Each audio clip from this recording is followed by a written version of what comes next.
जय श्री राम। शारदीय नवरात्रि के इस प्रथम दिवस संपूर्ण भारत शक्ति की पूजा और आराधना में संलग्न है। यह सनातन राष्ट्र संपूर्ण शक्तियों की पूजा स्त्री के रूप में करता है। और क्यों न हो, भारतवर्ष ही ऐसा राष्ट्र है जहाँ स्त्री को शक्ति का स्वरूपा माना गया है। स्त्री सृष्टि का सौंदर्य है, उसे जीवंत कलाकृति कहा गया है। स्नेह उसकी प्रकृति है और अनुदान उसका स्वभाव। जीवन संचार के सभी तत्व उसमें कूट कूट कर भरे हुए हैं और इसीलिए सृजन की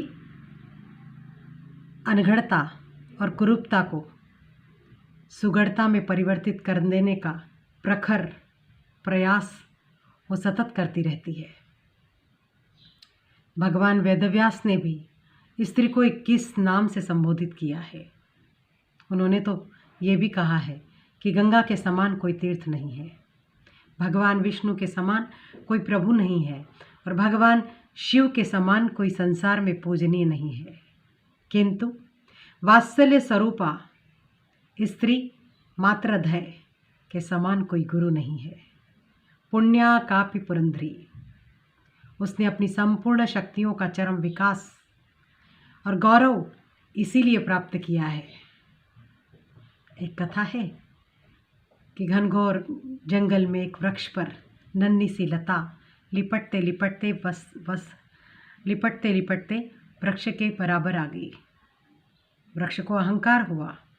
उसने कहा, अरे लता, तेरे विकास का कारण मैं ही हूँ, इसलिए मेरा अनुसरण किया कर। इतना कहना ही था कि दो पथिक उधर से गुजरे और उन्होंने कहा, कितना अच्छा वृक्ष है, इस पर पुष्पित पल्लवित लता कितनी सुंदर लग रही है, आओ यहाँ विश्राम करें। इतना कहना भर था कि कथा का मर्म समझ में आ गया। कहते हैं, स्त्री और पुरुष के सामंजस्य से ही संसार और सृष्टि की रचना है। नर का महत्व तभी है जब नारी उसके साथ है। दोनों एक दूसरे के सहयोगी और सहचर है। सहाकार के बिना कार्य सिद्ध नहीं हो पाता। स्त्री प्रकृति है, सहजता है, सरलता है, सौम्यता है, सामंजस्यता है और प्रकृति के रूप में संपूर्ण देने का दायित्व उसने ठान रखा है। विज्ञान के परों को दे शक्ति प्रकृति की, आध्यात्म नीव होगी समृद्ध पुण्य भोगी। और इस आध्यात्मिक भूमि की समृद्ध भू और आध्यात्मिकता के माध्यम से ही हम प्रकृति की पूजा के साथ स्त्री की पूजा का भी प्रारंभ करें। इन्हीं शब्दों के साथ आज शक्ति पूजा के दिवस पर संपूर्ण भारतवर्ष को अभिनंदन, वंदन। जय श्री राम, वंदे मातरम।